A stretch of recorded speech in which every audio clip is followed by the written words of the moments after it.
ಎಲ್ರಿಗೂ ನಮಸ್ತೆ. Welcome back to my YouTube channel. ಎಲ್ಲರೂ ಹೇಗಿದ್ದೀರಾ? ನಾವು ಕೂಡ ತುಂಬ ಚೆನ್ನಾಗಿದ್ದೀವಿ. ನಾನು ಇವತ್ತು ಡೈಲಿ ಲಾಗ್ ಮಾಡ್ತಾಯಿದ್ದೀನಿ, ಅಂದರೆ ಸಂಜೆಯಿಂದ ಲಾಗ್ ಸ್ಟಾರ್ಟ್ ಮಾಡಿದೆ. ಹಬ್ಬ ಇತ್ತಲ್ಲ, ಶಿವರಾತ್ರಿ ಹಬ್ಬ, ಅದಕ್ಕೆ ಲಾಗ್ ಕೂಡ ಮಾಡ್ಕೊತಾ ಇದೆ. ನಾನು ಸಂಜೆನೇ ಪೂಜೆ ಮಾಡಿದ್ದು, ಯಾಕೆ ಅಂದರೆ ಇಬ್ಬರು ಮಕ್ಕಳು ನನಗೆ ಬೆಳಗ್ಗೆನೇ ಕೆಲಸ ಮಾಡ್ಕೊಳ್ಳಿಕ್ಕೆ ಫ್ರೀನೇ ಮಾಡಿಕೊಡ್ಲಿಲ್ಲ. ಅಷ್ಟು ಒಬ್ಬರಾದ್ಮೇಲೆ ಒಬ್ಬರು ಎತ್ಕೊ ಅಂತ ಹಿಂಸೆ ಕೊಡ್ತಾ ಇರ್ತಾರೆ. ಬಟ್ ಅವ್ರನ್ನೆಲ್ಲ ಇಟ್ಕೊಂಡು ಮನೇಲಿ ಕೆಲಸ ಎಲ್ಲ ಮ್ಯಾನೇಜ್ ಮಾಡೋದು ಸ್ವಲ್ಪ ಕಷ್ಟನೇ. ಬಟ್ ಹೇಗೋ ಮಾಡಬೇಕಲ್ವ, ಇನ್ನೇನು ಮಾಡೋದು ಅಂದ್ಬಿಟ್ಟು ಹಸ್ಬೆಂಡ್ ಬರೋವರೆಗೂ ವೆಯ್ಟ್ ಮಾಡಿ ಪೂಜೆ ಎಲ್ಲ ಮಾಡಿದ್ದೆ. ಟೆಂಪಲ್ ಹೋಗೋಣ ಅಂದ್ಬಿಟ್ಟು ಅವ್ರು ಬಂದಮೇಲೆ ರೆಡಿ ಆಗಿಬಿಟ್ಟು ಮತ್ತೆ ಶಿವನ ದೇವಸ್ಥಾನಕ್ಕೆ ಹೋಗಿ ಬರೋಣ ಅಂದ್ಬಿಟ್ಟು ಮನೆ ಹತ್ರನೇ ಹೋಗಿದ್ವಿ. ಗಣೇಶನ ದೇವಸ್ಥಾನ, ಶಿವನ ದೇವಸ್ಥಾನ ಎರಡೂ ಒಂದೇ ಕಡೆ ಇದೆ. ನೈಟು 10 o'clock ನಾವು ಟೆಂಪಲ್ ಹೋಗಿದ್ದು. ಆದ್ರೂ ಎಷ್ಟು ಕ್ಯೂ ಇದೆ ನೋಡಿ, ತುಂಬ ರಶ್ ಇತ್ತು. ಅದಕ್ಕೆ ನಾನೇನು ಲೈನಲ್ಲಿ ನಿಂತ್ಕೊಳ್ಳೋಕೆ ಹೋಗಲಿಲ್ಲ. ನಮ್ಮ ಮನೆಯವ್ರು ಹೋಗಿದ್ರು ಪಾಪ. ನಾನು ದೇವಸ್ಥಾನದ ಹತ್ತತ್ರ ಬರಬೇಕಾದ್ರೆ ನೀನು ಬಂದು ಜಾಯ್ನ್ ಆಗು ಅಂದ್ಬಿಟ್ಟು. ನನಗಂತೂ ತುಂಬ ಬ್ಯಾಕ್ ಪೇಯ್ನ್ ಇತ್ತು, ನಿಂತ್ಕೊಳ್ಳೋಕ್ಕೂ ಶಕ್ತಿ ಇರಲಿಲ್ಲ.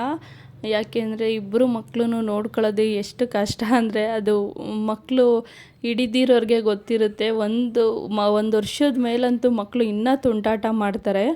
ಅವ್ರನ್ನ ನೋಡ್ಕೊಳ್ಳೋಷ್ಟರಲ್ಲಿ ಸಾಕಾಗೋಗುತ್ತೆ. ಯಾಕೆ ಅಂದರೆ ಒಬ್ಬರಾದರೆ ನೋಡ್ಕೋಬೋದು, ಒಬ್ಬಳೇ ಇಬ್ಬರೂ ನೋಡ್ಕೊಳ್ಳೋದು ಅಂದರೆ ತುಂಬ ಒಂಥರ ಆಯಾಸನೇ ಆಗುತ್ತೆ. ಬಟ್ ಏನು ಮಾಡೋಕ್ಕಾಗಲ್ಲ, ಮಕ್ಕಳಲ್ವ, ತುಂಬ ತೀಟೆ ತುಂಟಾಟ ಎಲ್ಲ ಇರುತ್ತೆ.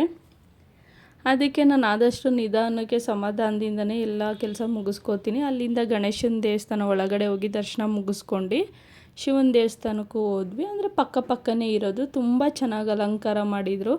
ಶಿವನ ದೇವಸ್ಥಾನದಲ್ಲಿ ಶಿವರಾತ್ರಿಯಲ್ಲಿ ತುಂಬ ಚೆನ್ನಾಗಿ ಮಾಡಿರ್ತಾರೆ ಎಲ್ಲ ಕಡೆನೂ.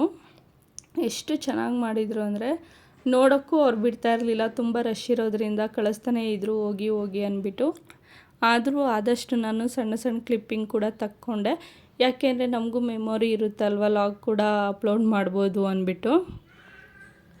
ಮಕ್ಕಳು ಕೂಡ ತುಂಬ ಎಂಜಾಯ್ ಮಾಡ್ತಾಯಿದ್ರು. ಹೊರಗಡೆ ಈ ಥರ ನೈಟ್ ಕರ್ಕೊಬಂದಿದ್ದೀವಲ್ಲ, ಲೈಟಿಂಗ್ಸ್ ಎಲ್ಲ ನೋಡಿಬಿಟ್ಟು ನನಗೂ ಖುಷಿ ಆಗ್ತಿತ್ತು. ನೀವೆಲ್ಲರೂ ಹೇಗೆ ಆಚರಿಸಿದ್ರಿ ಶಿವರಾತ್ರಿ ಹಬ್ಬ? ಯಾರ್ಯಾರು ಜಾಗರಣೆ ಮಾಡಿದ್ರಿ? ಪ್ಲೀಸ್ ಕಮೆಂಟ್ ಮೂಲಕ ತಿಳಿಸಿ. ನಾವಂತೂ ಏನೂ ಮಾಡೋಕ್ಕಾಗಲಿಲ್ಲ. ಯಾಕೆ ಅಂದರೆ ಗೊತ್ತಲ್ಲ ಎಷ್ಟು ಟಯರ್ಡ್ ಆಗಿರುತ್ತೆ ಅಂದ್ಬಿಟ್ಟು. ದೇವ್ರು ನೋಡಿ ಇಲ್ಲಿಂದಲೇ ಕೈ ಮುಕ್ಕೊಳ್ಳಿ, ಯಾರ್ಯಾರು ದೇವಸ್ಥಾನಕ್ಕೆ ಹೋಗಿಲ್ಲ ಅವರು. ಪ್ರಸಾದ ಕೂಡ ಕೊಟ್ಟರು. ಗೊಜ್ಜು ಅವಲಕ್ಕಿ ಮಾಡಿದರು, ತುಂಬ ಚೆನ್ನಾಗಿತ್ತು, ಟೇಸ್ಟಿಯಾಗಿ. ಎಲ್ಲರೂ ಯೂಟ್ಯೂಬಲ್ಲೆಲ್ಲ ನೋಡ್ತಾ ಇರ್ತೀನಿ ನಾನು. ಗೊಜ್ಜು ಅವಲಕ್ಕಿ ರೆಸಿಪಿ ಎಲ್ಲ ತೋರಿಸ್ತಾ ಇರ್ತಾರೆ. ನಾನು ಒಂದು ಸಲ ಟ್ರೈ ಮಾಡಬೇಕು. ಯಾರಾದರೂ ಸಬ್ಸ್ಕ್ರೈಬ್ ಮಾಡ್ಕೊಳ್ದಲ್ಲೇ ನೋಡ್ತಾ ಇದ್ದರೆ ಸಬ್ಸ್ಕ್ರೈಬ್ ಮಾಡ್ಕೊಳ್ಳಿ. ಹಾಗೆ ಪಕ್ಕದಲ್ಲಿರೋ ಬೆಲ್ಲೈಕನ್ ಕೂಡ ಕ್ಲಿಕ್ ಮಾಡಿ. ನಾನೆಲ್ಲ ಲಾಗ್ಸ್ದು ನೋಟಿಫಿಕೇಷನ್ ನಿಮಗೆ ಬರುತ್ತೆ. ಏನಾದರೂ ಮಿಸ್ಟೇಕ್ ಇದ್ದರೆ ಅಥವಾ ಏನಾದರೂ ಹೇಳಬೇಕು ಅನಿಸಿದ್ರೆ ಲಾಗ್ದು ಯಾವ ಥರ ಬರ್ತಾಯಿದೆ ಕಮೆಂಟ್ ಮಾಡಿ ತಿಳಿಸಿ. ಲೈಕ್ ಮಾಡಿ, ಶೇರ್ ಮಾಡಿ, ಕಮೆಂಟ್ ಮಾಡಿ. ಇದೇ ಥರ ಸಪೋರ್ಟ್ ಮಾಡಿ. ಎಷ್ಟೊಂದು ಜನ ಸಬ್ಸ್ಕ್ರೈಬ್ ಆಗಿದ್ದೀರಾ, ಅನ್ಸಬ್ಸ್ಕ್ರೈಬ್ ಆಗ್ತಾಯಿದ್ದೀರಾ. ಪ್ಲೀಸ್ ನಿಮ್ಗೆ ಇಷ್ಟ ಇಲ್ಲ ಅಂದರೆ ಸಬ್ಸ್ಕ್ರೈಬ್ ಮಾಡ್ಕೋಬೇಡಿ. ಮತ್ತು ಸಬ್ಸ್ಕ್ರೈಬ್ ಆಗಿ ಅನ್ಸಬ್ಸ್ಕ್ರೈಬ್ ಆಗೋದು ಯಾಕೆ? ನಿಮ್ಗೆ ಇಷ್ಟ ಇದ್ದರೆ ಮಾತ್ರ ಸಬ್ಸ್ಕ್ರೈಬ್ ಮಾಡ್ಕೊಳ್ಳಿ. ತುಂಬ ಚೆನ್ನಾಗಿ ರೆಸ್ಪಾನ್ಸ್ ಕೊಡ್ತಾಯಿದ್ದೀರಾ. ಇದೇ ಥರ ಸಪೋರ್ಟ್ ಮಾಡ್ತಾಯಿರಿ. Thank you so much for every one.